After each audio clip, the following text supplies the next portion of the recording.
Hello there. Welcome to episode number 405 of Smart Podcast Trashy Books. I'm Sarah Wendell, and with me today is Estelle Hallick. Estelle is a publicist for Forever, which is part of Hachette, and I know that you guys really like it when I do behind-the-scenes interviews with the people who help make the books that we love happen. So if you're curious about being a publicist and how publicity is working during the Quarantimes, this interview will make you very happy. We talk about all the things. I ask a lot of questions, and we have reading recommendations.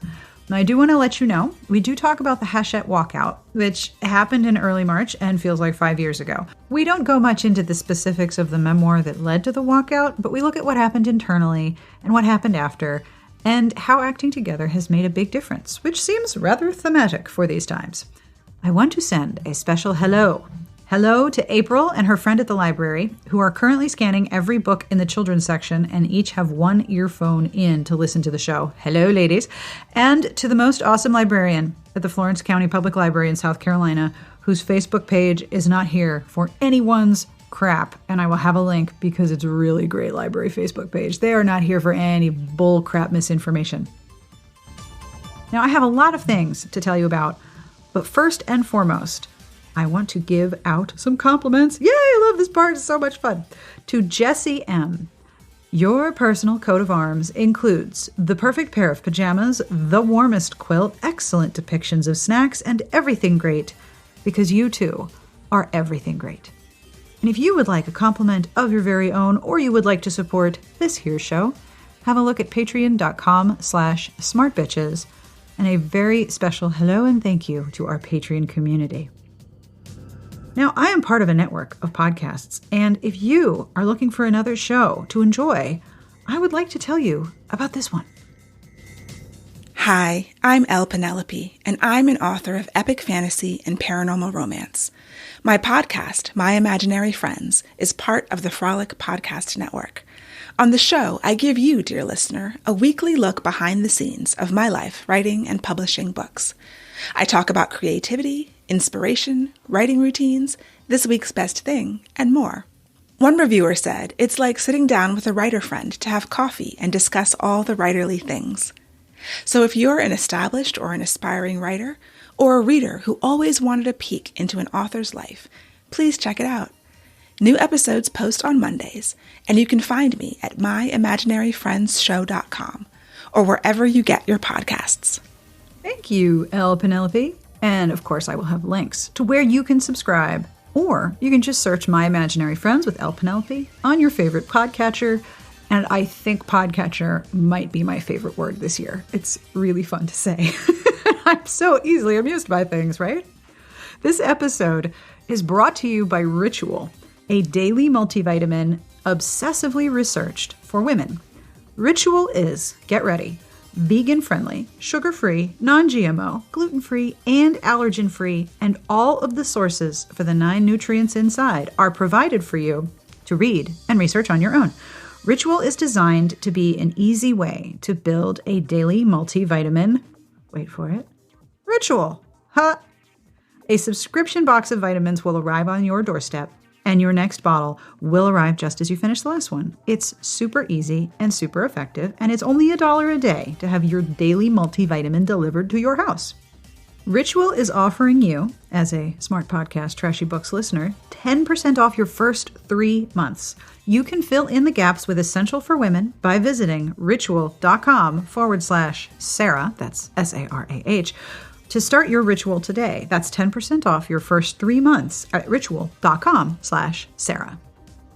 This episode is also brought to you by Best Fiends. If you are looking for a fun way to pass some time, which we have some of, and you'd like to engage your brain and enjoy a fun and really adorable story, your answer is Best Fiends.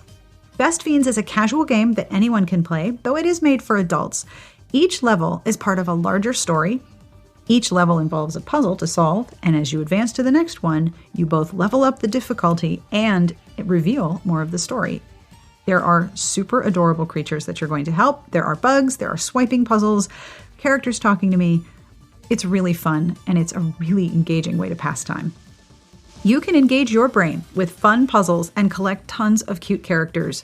With over 100 million downloads, trust me, this 5-star rated mobile puzzle game is a must-play. Download Best Fiends free on the Apple Store or Google Play. That's Friends without the R. Best Fiends. And now on with this episode with Estelle Hallick talking publicity and book recommendations. My name is Estelle Hallick, and I am the publicity and marketing manager at Forever. Now, Forever is part of Hachette, right? It is part of Hachette. And you Right, said you it don't know right. How proud I am that I got that right, because not only does everyone in romance publishing switch places and switch houses when somebody somewhere rings a bell, but I lose track of which imprints belong to which houses, and I have made some incredibly stupid mistakes. I'm really glad I got that right. It happens all the time. It's really hard to keep track. I feel like we need a flow chart or something to just inform everybody, maybe every few months or so, where we are and who we are. And also, the houses merge. So it's like, wait, are you this one, or are you both? Right. And I think it's also confusing because you might be hearing New York behind me. I'm not sure. Hello, New York. Hello, New York. Because we're part of Grand Central, and sometimes they also publish some romance, and our books are sometimes complement each other, and I think that could be a little bit confusing for people too. Well, I didn't actually realize that Grand Central and Forever were separate things. I thought that they were interchangeable names that you used based on the genre. So, hey, I learned a thing today. Look at that. Yay. How did you get into romance publicity, and what do you do? I never really set out to be a publicist of romance novels. I always thought I wanted to work in editorial way back when I was a baby Estelle, and that ended up not really working out. I just feel like I've been thinking about this a lot because I've been doing some informational interviews with people, and then you're all of a sudden thinking back to all the things you did before and how you ended up where you are now. How did I get here? Right. This is not my beautiful wife. What is happening? Yeah, I know. Absolutely. But I, was a writing major, and I loved books, and I always thought I wanted to do something with books, but it just didn't work out, like finding a job in editorial. I worked at a recruitment firm for 6 years, a really long time. I thought I would jump into publishing after that because that was what they specialized in, but it was like the recession. I wasn't sure what I wanted to do anymore. And then I actually got into book blogging, and I did that starting in 2011. And it opened up a whole new world to me. Like, I had a community of people. I was reading books and reviewing them. I was meeting authors and I was helping them promo their books. And then sort of a light bulb went off, and I'm like, hey, maybe I can actually get paid to do this. Not well. I won't get paid well, but maybe I can still get paid. So I ended up, one of the bloggers I was friends with was just leaving an internship with a lit agency. She knew that I was hoping to move into a new kind of job. So she asked me if I wanted to take that over. So I got that position, which was also weird because the person who hired me ended up quitting. So then these two people who had no idea who I was, came to New York and met with me, and they were like, oh, this is actually going to do quite fine. So I started doing a little blog tours and a little bit of PR for romance authors. And I did that for a while. And then finally I felt with the blog and with the internship and I was still, working full time. I was it might be time to just apply for something real. So I did. And I thought I'd work in children's books. I loved YA. I loved reading young adult. I thought that was what I wanted to do. at that point, I didn't even really think about working in romance. I did not work in YA. My first job in publicity, I worked at a university press where I worked on books that were really tough. And every day I was like, I am just not smart enough for this. But then it was really crazy. I think it was so out of my comfort zone that I'm actually grateful that that was my first job, truly in publishing. I learned so much, and I think it's really, I don't know, it's just fascinating people who had been, studying the subjects they were writing on for years and years and years and were experts, and then me as a baby publicist having to learn the best questions to ask them so that I could pitch the book, even if I had no idea what they were really talking about.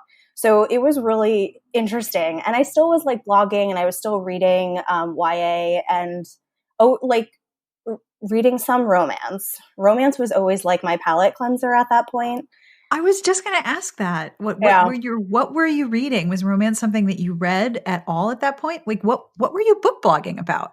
It's so funny because my mom was a huge romance reader, and I used to steal her books all the time. And then I really went through a period where I just stopped reading a lot.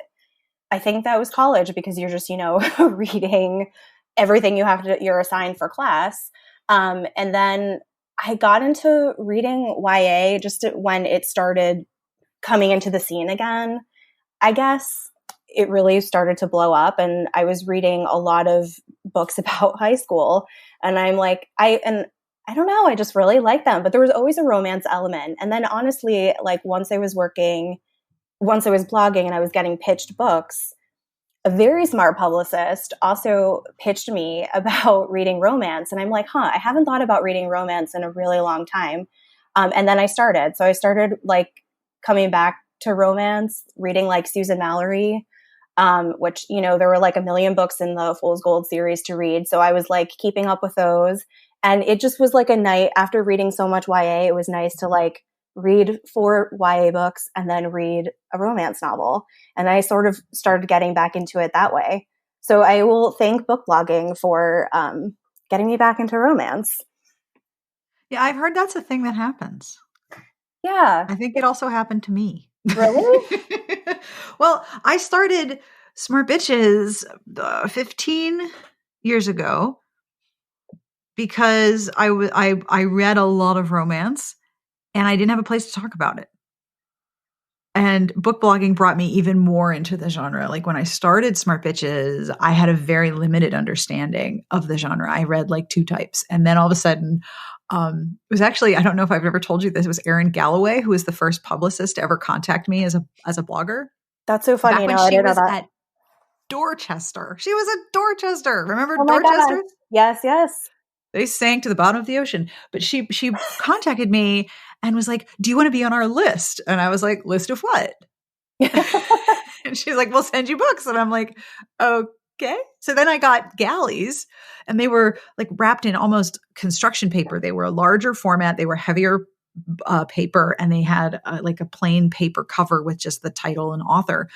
And I was like, oh my God, they're like premature. They're not even books yet. And then I like read one and I emailed her. I'm like, do you want this back? And she's like, no, do not. No, you may not send that back. That is so cute. I know. I was so clueless. I had no knowledge about anything. And all of a sudden I started reading more genres. And the more I read, the more I could see, this part of romance is like this part of romance. And the more I read, the more I wanted to read. So yeah, book blogging is dangerous. It's a dangerous hobby. Oh my God, it is dangerous. It's also very expensive. Oh, you do not say. Mm-hmm. Yeah. So you ended up doing romance publicity. I did. What are the differences that you've noticed between romance publicity and academic publicity? Well, everyone wants to cover academic publicity because what they're writing is what's newsworthy. And I think that was like something I didn't even think about when I started working at the university press. And then I did work on kids in between that, and then started in romance. And then realizing just how like media was not very friendly to romance, which was something like I knew. And I knew that this was going to be more of a marketing job and a job where I was talking more directly to the consumer. But it's been kind of nice. I've been at Forever for 3 years now. And I think, media has really started to come back to romance, which is nice because then I kind of get the thrill back that I had when I was working on the university press and, getting like something in the New York Times or whatever. Like I miss that thrill and I miss that high. Yeah. So it's nice that it's coming back in this job where I never thought that maybe I would ever feel that way again, but I was actually okay with that too. So when you were at an academic press, your house would publish something that was incredibly newsworthy and incredibly relevant, and major news outlets who want to be seen as equally informed and relevant would basically fall all over themselves to cover the things that you were producing. Basically, yeah, that was romance isn't like that. No, it isn't like that. It's super annoying.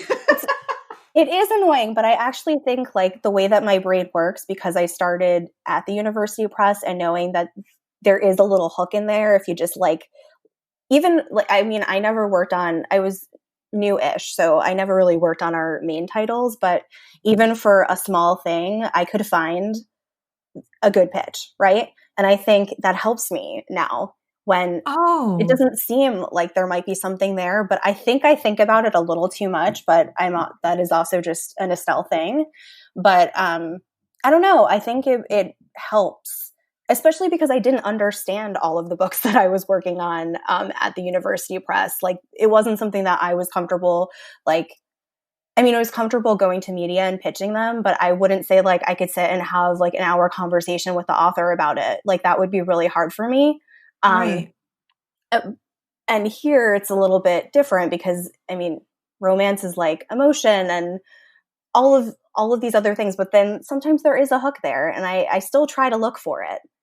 Even when media is more friendly to it, I think even just looking for the hook for a marketing campaign or just something extra that the author can do, like there's different ways to sort of like shift the way you're presenting a book, right? Yeah. So that's really interesting. So your skill set moving from academia through children's into romance is basically distillation and identifying the very precise elements that are going to create interest from either the press or the consumer or both in the book. So you can distill what the absolute essence of a book is that makes it relevant, or that how someone could cover it other than saying, because it's as you know, it's very hard to be like, and here's a book. I know, it is. Here's a book is not going to work. Here's a book and why is what works. So the why is the hook, and you can identify that better and better with having worked in different genres. Oh, that's so interesting. Yeah, I definitely feel that, especially when I talk to other publicists or just even talking to people who are new out of college and what they want to do. It's like, I always try to say, okay, you might not be working in a company with books that you are going to go to the bookstore to pick out, but that doesn't mean you can't be good at your job, and it doesn't mean it can't help you along the way. And I am just like so grateful to that university press job, like every single day. Wow, that is really cool. Because like you said, when you're looking back at how did I get here, you can sort of see the through line of the skill set that you've built on, even if you didn't recognize that at the time. Exactly. Like I didn't know what would happen. It's just like, you want to get your foot in the door, right? That's what everyone says about publishing. And I thought by, working at the press, that would help. And I always dreamed like I would go to kids and like work in kids forever after that, which is funny. Forever. And then that's, and then that's not even close to what happened. And I'm fine with that. I'm such a planner, and, but I think I've learned that it's okay not to be. And sometimes you just have to like try the thing. And if you're not happy for whatever reason, you just need to like move on to the next and see how you can make yourself happy in the next position, Right. Absolutely. I'm presuming here that when you're working with romance, you're working with a slightly higher volume in terms of number of books in a year than in an academic press? Yeah, it's true. Well, you got a lot more books to find the hooks for. Yeah, it's true. This is definitely the highest volume of books I've ever worked on at one time. And that's really tough. It's the hardest. And there's new ones every week. I know. It's like I think you just have to prioritize them in different ways, which is, that's also hard. Because, the book is the author's baby, but sometimes it also feels like my own. And because I've talked to you about books that you're really into, and I know this feeling. Yeah, you want to give equal attention to everything, but I actually think that's sort of the benefit of having authors who are writing maybe 3 books a year, which, you know, God bless them for doing that. But also it gives me a different opportunity each time. It's like, okay, out of the 3, which one is the one that has your heart this year? And then kind of focusing on that one and then figuring out other things to do with the other 2. So I think it's just, again, it's like shifting the way that publicity would work at like a regular press. And then also because I do have the marketing title too, I think that helps. You know, some titles are going to be more marketing heavy and more about like word of mouth and getting it to a reader, whereas maybe they won't be a media friendly book. It's tough. It's tough. I think the biggest problem that I have, if this was a job interview, I think that it's hard to turn it off. I think, you know, publicity and marketing, you could be doing it all day. You could just be 24 hours and like, but you have to know when to stop. And I am not always good at that. It must be also difficult to separate your leisure reading from your work reading. Yes, that's true. I mean, that was the one benefit of working at an academic press, right? It was like, right, I was really just like reading the intro of a book and then maybe going through the chapters to look at something that was interesting for an excerpt, but I was never really reading the book in entirety.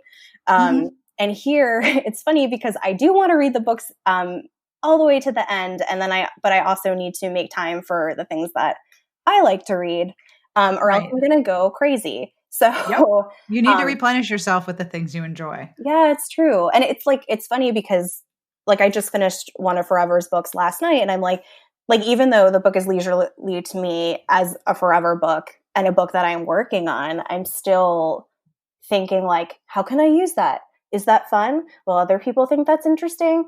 And you're not really doing that when you're reading a book just for fun. Unless you are. Yep. I know all the words to that song. If I pick up a book, there's always a part of my brain going, how are you going to review this? What do you think? How are you going to explain this to a reader? What are you going to communicate about this story to a reader when you review it? How are you going to write about it? And I'm like, shut up, trying to read here. Do you take notes when you're doing that kind of thing? Or do you just do you not take notes? Do you just take pictures of pages with your phone? Like, how do you manage that? It depends. I always read digitally. I just don't have enough physical space in my house for the number of books that I read. So I highlight things and I will look at my highlights or I will write down notes if I'm having what I call word labor, which is when my brain starts producing the words, whether I like it or not. So sometimes that happens and it's like, here are all the thoughts about this book. Get a pen. I'm like, thank you. I was trying to do something else, but all right, fine. So sometimes I take notes. Sometimes I can read a book and I know exactly like the top 3 things I want to say about it. The review writing muscles are very strong at this point. Usually what I'm trying to do is explain what the book is doing, explain what I thought about the book, and then try to identify that with a letter grade, which is often the hardest point to do. Sometimes that involves taking notes and sometimes my brain's like, yep, here you go. 1, 2, 3, and we're done. Isn't that interesting? Brains are weird, man, because if I read outside the genre, like if I read outside romance, my brain is terrified. Like, is there going to be happy at the end? What if they're not happy at the end? What if they're all dead? What if someone kills the dog? What this is not okay. Let's go back. Oh no. I just read a book 2 weeks. I don't know what time is right now, but I read maybe a few weeks ago, I read a book and the dog was killed at the end. And I'm like, no, this is terrible. No. I'm not okay. I don't remember. I think it might have also been Erin again. Erin's like a secondary role in this podcast episode. She sent me a Nora Roberts that involved dogs. And I emailed her and I said, if a single dog dies in this book, we are going to have a problem. And she's like, I completely and utterly promise that the dogs are all fine. And I was like, okay, thank you.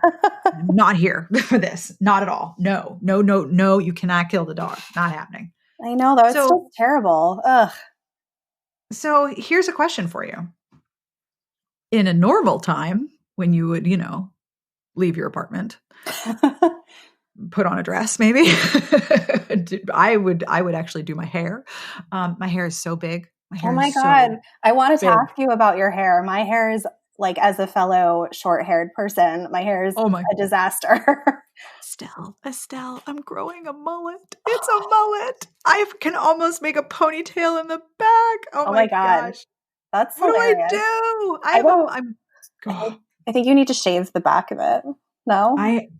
Well, my sons are like, mom, and we have a beard trimmer. We don't have hair clippers, and hair clippers are very hard to find right now.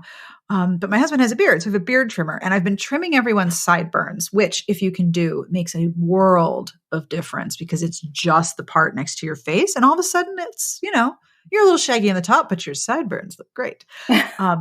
That soothed both of my kids for a little while, but I'm thinking I might have to take the beard trimmer and just start shaving heads.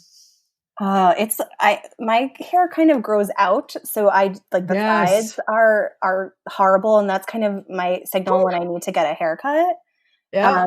Even though I've already missed 2 clearly, and I'm going to continue to miss them. And I sort of been thinking about growing out my hair anyway. And now's the time. I know. I was like, well, at least I could go through the real terrible part where I'm just hanging out with my cat and my husband. Yeah, right. Yeah. Hair is. Ooh. And let us not even discuss eyebrows. I gotta be honest. I think, and I've been looking through a lot of old pictures because that's been like one of my quarantine projects. And, I used to butcher my eyebrows when I was like in college and high school. Everyone did, I think. Yeah. Right. So then I've been in the like grow out for a while. Like I haven't gotten my eyebrows done in probably 2 years now, but because of all of the extra plucking, like I just have holes in my eyebrows now. So I have to say like my eyebrows is the part that I'm like least worried about at the moment. Oh, I look like caterpillars have parked across my forehead. The big ones you see after like the rain has come out. That's what I got rolling right now. I got the Fulbert unibrow. It's really something. And it's weird because I look at it and I'm like, I don't look like myself, but oh yeah, look at those brows. Okay. Well, moving on. Have you started digging in the back of the toiletry cabinet for like Dippity Doo and like extra strength hair product that you only have a tiny bit left of? Because I did that this weekend. It's funny because I have kind of stopped with this new kind of cut I have with my bangs. I guess I have stopped really using a lot of product, but I was thinking, thank God I didn't throw out what I had because yes, I'm going to need it. So in the before times, when you left your home and went to work, Publicity was trying to get media coverage and connecting books with readers and connecting books with bookstores and setting up events for release dates and things like that. None of that is happening now. What are the things that are the same and what are the things that are different doing Publicity? I should start by saying before all of this happened, I was fully expecting my author to go on tour in April. So I had organized the entire tour. I had booked all of the travel. And then, And then when we started being really serious about being home, we still had about a month to go. And I was thinking like about all of the hours, like it's a very detail oriented project and it's planning travel for someone else. Yes, it's incredibly detailed. I used to do it. It's minute by minute accounting of someone else's movement and time, and then you have to communicate it with them, and you're not there, so you have to make sure it goes smoothly. Oh yeah, I've been there. That's not fun, and it's a lot of work. It is a lot of work, and it was her first one. It was her first tour. Yeah, and I was like, so in addition to knowing that I was going to be stuck in my apartment for many weeks and that our whole lives were changing, I was really kind of mourning all of that work and also the fact that she wasn't going to get this first tour. And I think that was really hard. It was extremely hard to deal with. And we're about to the place where she would have been done touring, like at the end of this month, which is, and I'm still thinking about it because I'm like, oh man, like at any time this would have been such a different month. But we rebounded. And I think that was something that was really tough to do. And I'm glad that I was working with someone who was so flexible. She was willing to do absolutely anything. She understood that why we had to cancel. All of those things came together and we were able to put together like a really great virtual event, which was also anxiety inducing. So it's like, it's not only anxiety inducing when you're just planning an event where people go in person and you have to make sure you sell tickets, but it's equally anxiety inducing when you're like, technology is a big part of it. And is the sound going to work for this event? Are people actually going to buy a ticket to attend an event where she's hanging out in her living room? So it brings all of these other questions up, and like, I'm grateful that was my first experience doing this, because I know I'm going to have to continue doing things like this, because I'm just, it's the thing. It's like, okay, maybe things will open up in June, and that's great. But also, promoting an event it means you have to do it before June. And if no one is thinking about going outside, or everyone is nervous about being outside, you can't promote something. No. There's just not enough time. And you can't promote something when you're like, all right, well, this might happen here, but it might happen here. Like, you need to be able to say, here's the thing, and when it is, and where it is, and here, and again, it comes down to the why. Like, well, here's the thing, and here's why you want to be there. Right. And I think through all of this, and not just work-wise, but I noticed that if something is like very closed, if it is closed, people are not going to go. But if there is a gray area, people are still going to venture out, right? So it's like, I don't want anyone to have to be anxious about the gray area. Like, should I go? Should I not go? I want them to know that they don't have to go somewhere, and that they just have to tune in on their computer, and we've made a decision. But it is a hard part to decide after all of that work, or all of that planning, knowing like 8 months ago, they thought they were going on tour, that's changing. So I think that has been sort of taking up a majority of my time since we've been home. And uncertainty is exhausting. It's so exhausting. It is. It really, really, truly is. And I think the media thing, like I said, has been fine. Most media is home. I feel like they've been very responsive. And I do think romance is a comfort read. Oh, yes. People want to read romance. And I feel like people are very receptive to pitches. But it's like, do I have time to write them? Because I'm reworking something that I shouldn't have had to rework in the first place. So it's also sort of having to deal with that. And I think marketing wise, and even just being on social, it's tough. I mean, we talk a lot about tone and what our readers want to hear. And, I feel like I run a newsletter for reviewers and book bloggers and bookstagrammers. I'm on this newsletter. Yay! And I will tell you, it's fabulous. You're doing a wonderful job with this newsletter. Thanks. Is really well done. Thank you. I try. People are very complimentary about it, but then it's also sort of selfish for me, because it feels good to just be honest with people and talk to them about books, or like, if they don't want to read books, that's fine too. And I enjoy having that kind of outlet for myself. And even just going on social and talking to them, it helps me as much as it helps them. Yeah, for sure. I'm sure you feel that similarly. I have never been more thankful for my own website than I have been in the last few months. I mean, not only my traffic is massive, like the increase has been astonishing, but the people are coming to hang out and be in a space that is welcoming and safe and comfortable. And we're just talking about books, and it's a safe respite to just be in the comments and to talk to people. And the other thing is that I've noticed with romance readers, people who I didn't usually see talking about reading romance have been like, that's all I'm reading. I'm reading nothing but romance. I don't care what anyone thinks. Give me more, please. I want more. Have you noticed increase in attention to certain styles or genres, or comfort reads, or contemporaries, or paranormals, like exploding? Have you noticed an increase in your sales and attention of different books in your lists? I mean, everyone is talking about rom-coms forever. But I think, and that still is something that people are really coming to. They want to laugh. But I also think a lot more people are listening to audio, which is amazing. And I've seen so much more audio updates on Instagram, especially, which has been amazing. And also, I don't know, this doesn't really answer your question, but I've been really happy to see how many romance readers are supporting indie bookstores at this time. Because I think that is such a huge part of what I'm trying to do, as much as I can in my position, but also as much as I can do personally, because I worry about them so much, and they're so important to the book community. Yes.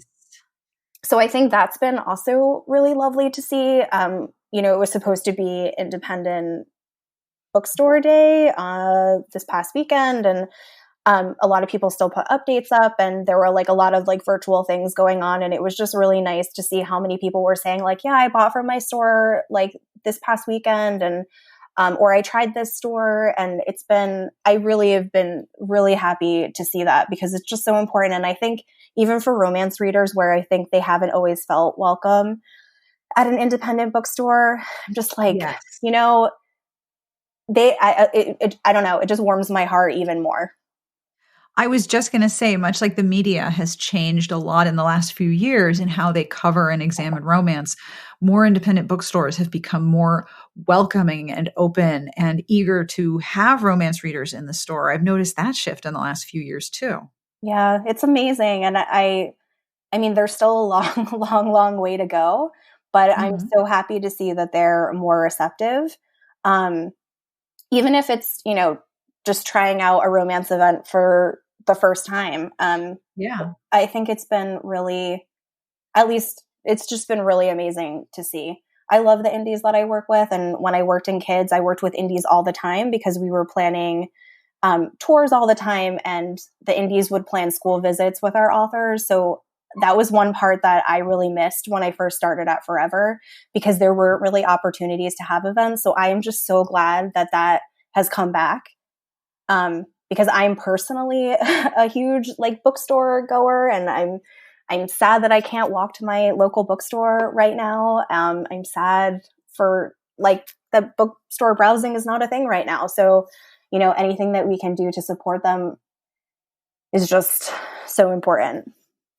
What are some things that are working for you in terms of publicity and talking about books online when everyone is alone and together online? What are some things that are working for you? I think talking about rereading books is That's the topic of my article for the Washington Post, rereading. Yep. I think, it's so funny. I think when a lot of people are in book slumps, my number one piece of advice is always go back and reread your favorite book. Yes, absolutely. Yeah. And I stand by that. And I think a lot of people are doing that right now. And I'm happy to like cheerlead them when they do that. Even I think, well, this is sort of going around your question, but I think, on Twitter and social in general, and everyone's always talking about new releases, right? I mean, my job is to talk about new releases, but at this time, not everyone can go out and buy new releases. Let's be real. Unfortunately, no. Right. Like everyone is dealing with a lot of personal stuff. So I think also making sure that they realize it's okay. Like you don't have to always get the new shiny thing, because more than likely there are 5 books in your house or your apartment or wherever you are that you haven't read yet, even if they're from years ago. And I think it's a good time to go back and look at what you have. That's something, I never think like our social is like overly promotional. I think we speak more to the emotion of reading and the excitement we get and kind of fangirling over it. I think that's what Forever does on social. And I think just continuing with that, and also giving our readers access to authors in a way maybe that they haven't had before, just because everybody is home and there is that opportunity to schedule things because not everyone's as busy. So I think those are some of the things. I mean, and also just making sure we're sharing books that are available. I think a lot of people want to binge read an entire series. They want to know that they can get like the ebook for that book. So those are all things that I'm thinking about as we continue to share content and continue to share our books. Yeah. I also think it helps a lot when talking about books that are new or that you haven't read before, to emphasize what's familiar about it, because our brains are also tired. Yes. Like the hook, forgive me, of my article for Washington Post is that it's normal to want to reread because your brain is exhausted. When everything is new, everything is exhausting. And going to the grocery store requires like a 15-step containment process. There is no autopilot. We're all tired and our brains are tired, and cognitive energy is a finite resource. So when you reread something, you're revisiting something where a lot of the cognitive work has already been done. And if you're binging a series, you're revisiting a world where you've already experienced that world. You've done half the work already. Right. You can just enjoy the new series. It's true. I was thinking in particular, like small town romance, right? I just finished reading one last night. Like going back to that town is something we always look forward to when the new book comes out in general. But even so now, going back, like reuniting with maybe some characters from previous books and also just seeing what's up in the town, it is so comforting. And it was actually my poor husband on all of these walks we go on is like hearing me talk about this new book that we have coming out in July and why I think that people are really going to like it. Because it does have like summertime feelings and things we like. And which book is this? Oh, it's Annie Raines. She writes the Sweetwater Springs series for us. They're sweet romance, and it's called Sunshine on Silver Lake. And basically in this book, there's like this great like 4th of July celebration and this great festival and all of these people coming together, which is something we're probably not going to have this year in real life. But it was really just heartwarming and comforting to watch all the characters hang out and just have like a really nice summer night, right? So, yeah. But that series in general, I always like going back to it. She just has such great little side characters, but even more so, it felt really, really good. Yeah, the same is true for the Carly Bloom books. You're visiting this very, very small community. Exactly. And Carly Bloom, it's like, you're going to laugh. You're going to laugh. And I think that that's really nice too. And with those stories, coming back and reuniting with the characters, sure. But then also, like, because of the fairy tale element, I think that's also something really nice and comforting right now. My husband and I have familiar. been, yeah, it is. We've been going back and trying to watch all the Disney animated movies in a row from the beginning, which has been a very slow process because neither of us really want to watch Fantasia. So it's kind of a thing. But that's why I think like reading something like Carly Bloom series with the fairy tale, like Cinderella is cowboy come home, and then going back and like, okay, what Cinderella movie can I watch? Like we have time to do all of the things now. We can read the book and then we can watch a movie to complement it. And I think that sort of permission to indulge is so important. Like I notice at the end of the calendar year when it's holiday shopping, people sort of feel like they have permission to buy and splurge and, gift shop and go shopping and indulge in, holiday parties. There's this sort of, it's okay to do that right now. Yeah. In this period of time where we've got permission to wear comfy clothes and eat comforting food and read comforting things and watch our favorite stuff. It's okay. You've got nothing else to do. Do what makes you happy. I was talking to a friend about this and she was saying it's like perpetual summer vacation. And I can't get that out of my head. Like on Friday night, whatever week that was, I like stayed up till 3 a.m. reading an entire book. I was like, when is the last time I ever did that? It was. And why not? Right. Exactly. I was like I have nothing to do. Why shouldn't you? Yeah. Right. Whatever is going to give you comfort and joy and peace right now, do that for sure. Especially if it's reading romance. Go do that. Yeah, I can't agree more. I mean, we just need it. We just need it. So can I ask you, this is going to seem like 5.5 years ago. Okay. But can I ask you about the walkout? You can. I remember that? Yeah, it does feel like 5.5 billion years ago. Was it February? No, it was in March. It was like the week. I know. It was the week before. I want to say it was early March. Isn't that crazy?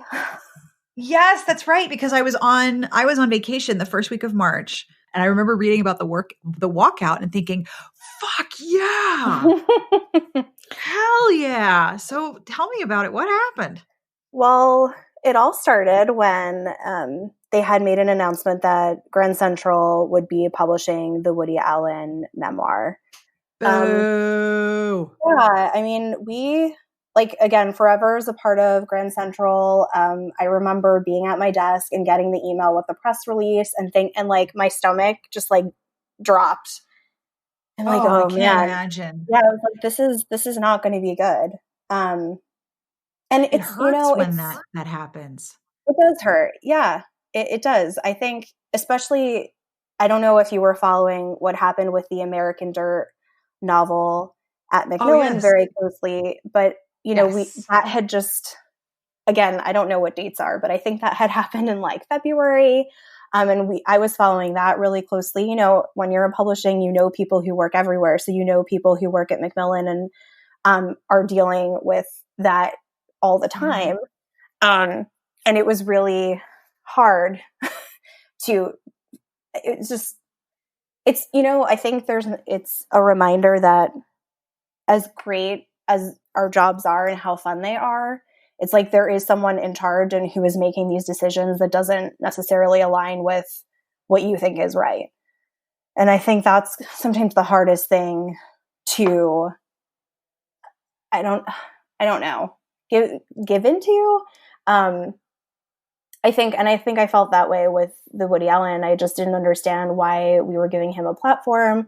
I mean, of course, this is all my personal opinion, not really understanding how it felt into the grand scheme of the type of books that GCP publishes.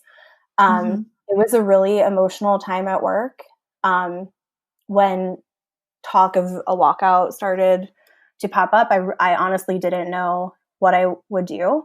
Very scary to stand up against your job like that. It is really scary. And it's, I'm like a mid-level person and, it's like not like I have a backup job and it's not even like you can think about all of those things like right before it happens. But we had a town hall with our CEO and the publisher of GCP that afternoon, like before they were planning. And I was thinking, let me see how that goes. Because at that point, they had already had many like one-on-one conversations with people who worked at the imprint. And I thought the town hall was just like rough. I mean, I don't remember ever feeling or just like a down feel. So the morale was just super low. I mean, I just don't know how else to say. Like I can still feel it. Like it was terrible. It was terrible. And I think there were just so many brave coworkers who were willing to come forward and speak and tell stories and ask really tough questions. And I'm just like, I don't think I'm that good, like right off the bat. Like I'm someone who really needs to like go home and like think it through. And I'm more of a quieter person when it comes to things like this. And there was just like no time for that. Yeah. And so I'm beyond impressed by my coworkers and what they were able to share, how they really put the decision makers to task. I thought it was beyond impressive, but also the answers were disappointing. Yeah. And I think, it happened in the beginning of March. Then the next week, we basically it's like COVID. Everyone's talking about it. How are we going to work from home? What's safe? All of these things. And even after the walkout, no one knew, are they going to cancel the book? Like no one really. It was people from just about every part of Hachette. Yeah. Right? It was, I guess I kind of sped to after this, but after that, like town hall, I was just like, I can't think of sitting here and continuing my work today. I can't.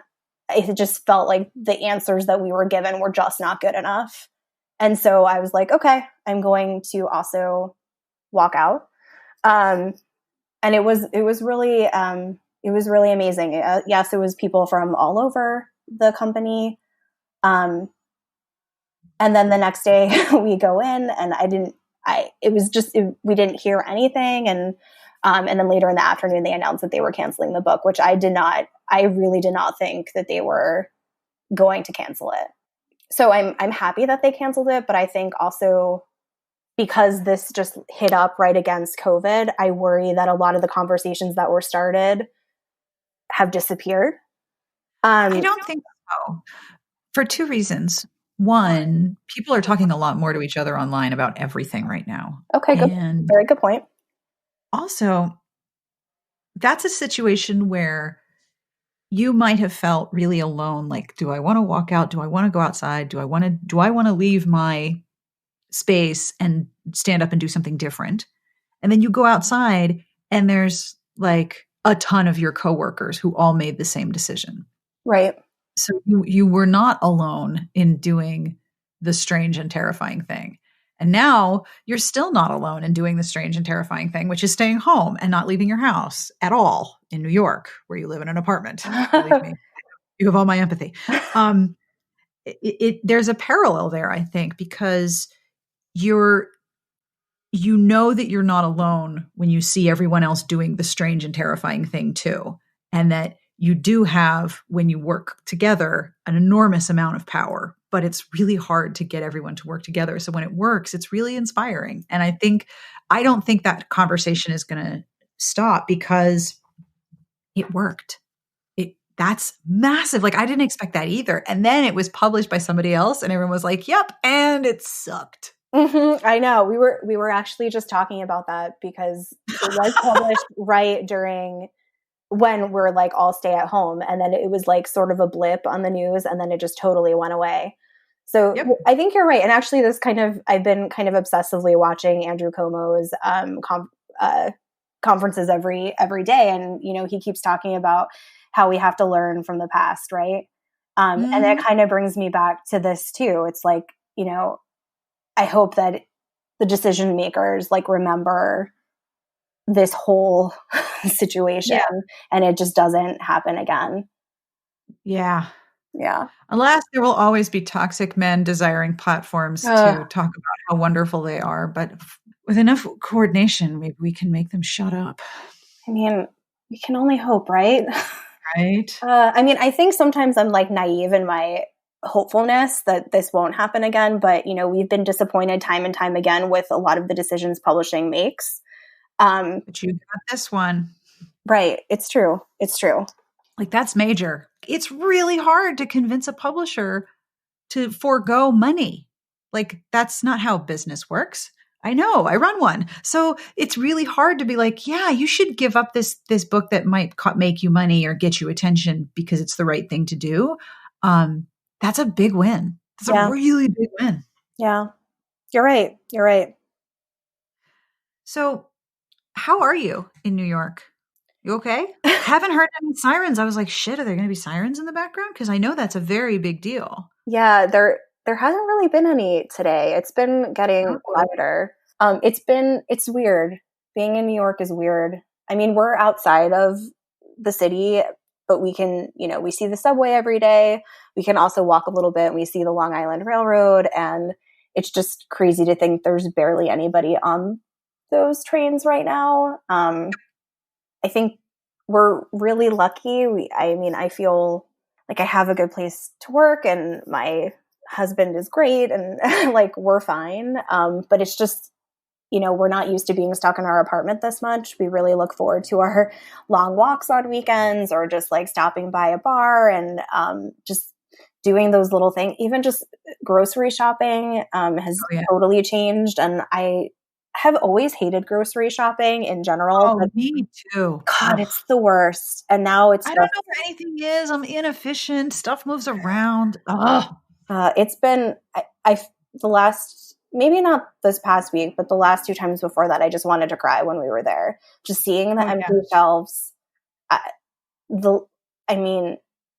We've started actually going to a different grocery store because we live like close to tiny ones, but because they are tiny, we didn't want to go to them anymore. Oh, it's so stressful. We were talking about that here. Like, do we go to this store that has the wider aisles or do we go to this one that's closer that has the narrower aisles? Yeah, we actually... I'm not used to thinking about that. I know, me neither. But I'm glad that we started, like, we just have to walk 10 minutes and we go to a bigger store where they have they put a lot of rules in place before our tinier stores did. Mm-hmm. And they have like a lot more variety of food. But it's just weird to think like that's our one outing a week. I mean, we do walk every night. We try to, but we do it late, so we don't really see that many people.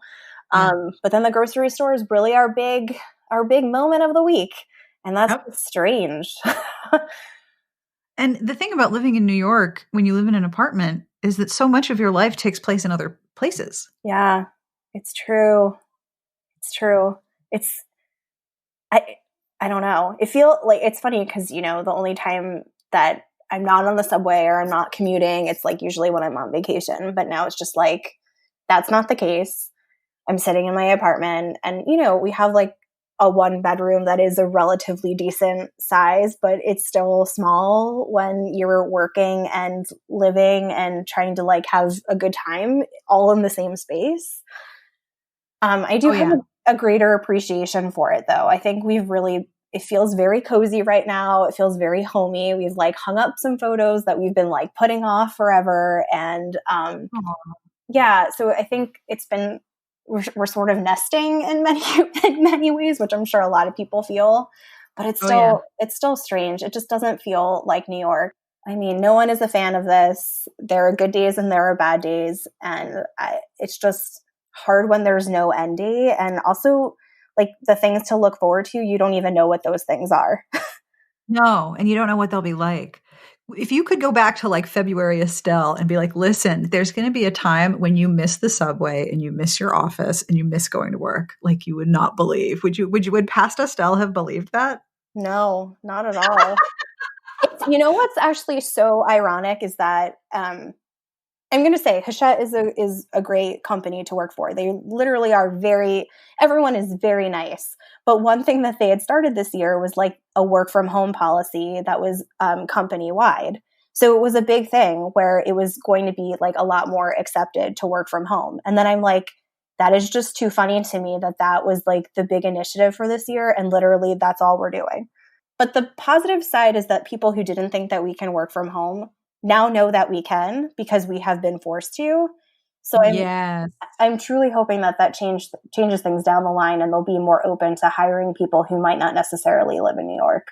Right, because it's not an easy or cheap place to live by any means. Not at all. So tell me, what books are you working on and what are you reading that you want to tell people about? Okay. What I'm working on. Well, I'm very excited. For June, we have The Boyfriend Project by Farah Rashan coming out. I feel like I've been working on this book forever, which is also, I say forever all the time and then I just giggle. But Farah is amazing and I love her so much. And I think this book is going to be such a fun read for people, especially people who are missing their girlfriends so bad right now. It's about 3 women who meet when they realize that they've been dating the same guy. They decide to sort of take a break from dating completely. And they make a pact that they're all going to concentrate on a personal project that they've sort of been forgetting about or pushing to the side for a long time, which actually is so fitting for right now in general, because it's like we have all the time in the world to work on the thing that we've been avoiding. So the main character decides that she's going to start working on an app idea that she had. And of course, like as soon as she agrees to the 6 months of no dating, she like walks into work and there's like a delicious new guy who's working and who's so kind to her and so thoughtful. And she's like, I just don't know if I can hold up my end of this bargain. I really enjoyed this book and I'm so excited for this series. Like there's going to be 3 books and then each will follow each of the girls and their personal project. So there's just like a lot to like there. And again, Farah is just such a delight. And I'm really, really excited for readers to get this book. And then in July, I kind of skipped ahead and I was reading some of our summer books, but I read Paradise Cove by Jenny Holiday. And if anybody knows me, they know that I don't really shut up about Jenny Holiday.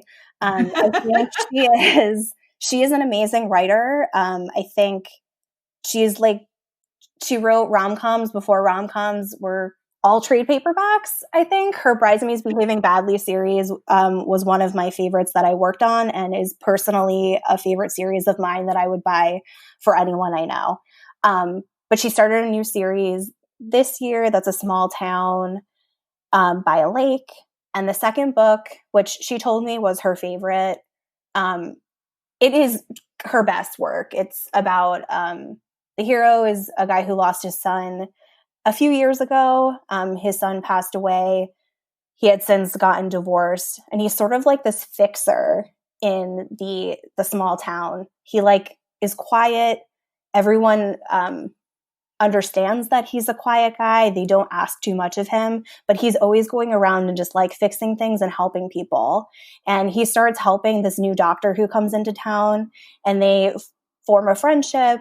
He is able to talk to her about things that he's never talked to anyone about. And at the same time, she sort of has like this idea that she's only going to be in the small town for 2 years. We all know how that goes. And they like, I don't know, just like the way that she wrote about grief in this book, the things that she had, the journey she had the hero go on, I thought went way beyond what I expected. I cried, I laughed, I read it in less than 24 hours. I truly think it's like a masterpiece and is going to go down as like one of my favorite romance novels ever. Oh, yeah, wow. it was so good. And also they talk a lot about pizza in that book. And I was like, I'm here for the pizza conversation. It's really good. So that comes out at the end of July. So those are two that I'm really looking forward to. I'm trying to think. Oh, and then we have actually another book that I've had a lot of reading time, as I'm sure you are not surprised, but I read Kiss My Cupcake by Helena Hunting. This is a standalone romantic comedy, and I swear, like, I couldn't have come at a better time, because the book is about like two small business owners who are kind of competing for this spot on a huge YouTube channel. And I think, like, you know, when we're all talking about supporting small business and we're worried about small business, this book just felt like a love letter to small business and to family-owned businesses. It was very sweet.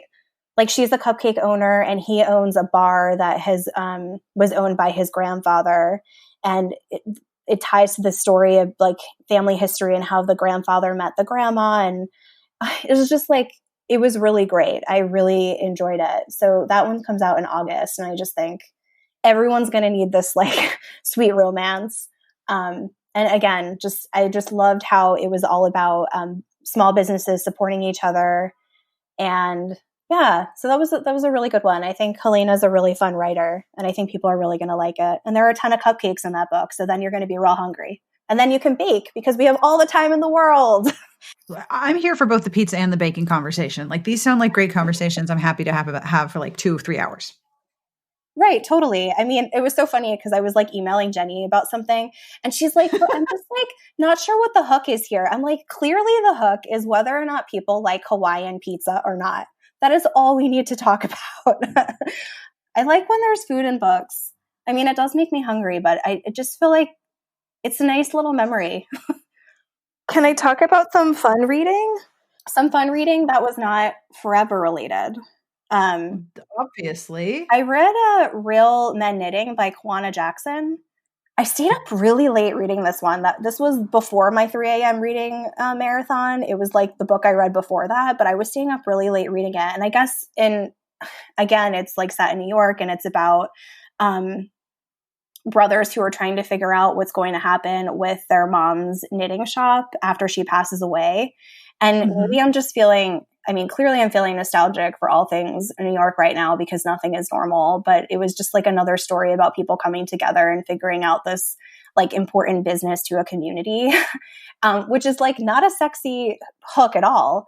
But to me, I just felt like it was really fitting for the time. And I also just loved the romance. It was just like two people who always had feelings for each other, but like for one reason or another never acted on it. And it was just really sweet, and I really enjoyed it. I haven't like stayed up. I know I talked about the 3 a.m. thing a lot, but before that I hadn't really been like, oh my God, I need to stay up till 1 a.m. reading this, and I don't really want to stop. But I really enjoyed it. So that was one of my fun reading ones. And I'm still like really liking The Worst Best Man by Mia Sosa. I feel like I've recommended that book to a lot of people, and I actually just I missed my mom and my sister's birthdays because, quarantine. So I sent them like a box of romance novels, and I included the Mia Sosa in there because I was like, well, they're quarantining together. Like they could just exchange the books. So I sent them The Worst Best Man, and I think my mom should be reading it now. So I'm anxious to hear what her review is, because she's been leaving book reviews on Facebook, which is hilarious and adorable. At least you get to, you're sharing something with people. Yeah. I mean, I used to steal her books, so I might as well just give her all of the books. Use your powers for good. Yeah. I have to say she really likes that I have this job, because I'm constantly like, here, you should read this. You should try this. How about that? So she has all the books. And that brings us to the end of this episode. Fear not, friends. I will have links to all the books we talked about and several other nifty things in the show notes. And guess where you can find them. I bet you know. smartbitchestrashybooks.com/podcast. Yes. Sometimes I even screw up saying my own URL. That is big fun, let me tell you. This episode was brought to you in part by Best Fiends. If you are looking for a way to pass some time, and we all have some time, and if you like games that give you puzzles that get increasingly more difficult while also giving you a fun and adorable story, your answer is Best Fiends. Every level is a different puzzle. Each puzzle is one of the swiping matching kind that are super fun and very difficult to stop playing. I know I've said this before, but I was very happy waiting an awfully long time outside our favorite Chinese takeout place, going through about 20 levels, because they had a backlog of orders, can you imagine? And I had bugs and swiping puzzles and adorable characters talking to me, and I did not mind at all. You can engage your brain with fun puzzles and collect tons of cute characters with over 100 million downloads. Trust me, this 5-star rated mobile puzzle game is a must-play. Download Best Fiends free in the Apple App Store or on Google Play. That's friends without the R, Best Fiends. You want to get in touch with me? Tell me about how much you also need a haircut, and that, like me, you have the hairstyle of every member of every boy band ever at the same time. Oh, yes, I feel your pain. You can email me at sbjpodcast@gmail.com. I love hearing from you. So if you have suggestions or you want to share a recipe, I had a number of requests for more episodes about baking and desserts and cake. We can totally do that, because I am baking all sorts of things. Please email me and let me know, sbjpodcast@gmail.com. I always end each episode with a terrible joke, and today is no exception, because obviously we need really bad humor. This joke comes from Shell, and it made me grin because, well, you know how terrible these jokes are, right? They're really bad. All right, here we go. Professional podcaster voice. Why did the bubble gum cross the road? Give up? Why did the bubble gum cross the road? It was stuck to the chicken's foot. There's some points where I read these and I can sort of hear you go, ugh. So I imagine there was groaning just then. There was, right? Yeah, I'm sure. On behalf of myself and all of the mammals currently trapped in my office because I shut the door like a terrible podcaster, we wish you the very best of reading. Have a wonderful, tranquil weekend, and we will see you back here next week. Smart Podcast Trashy Books is part of the Frolic Podcast Network. You can find more outstanding podcasts to subscribe to at frolic.media/podcasts.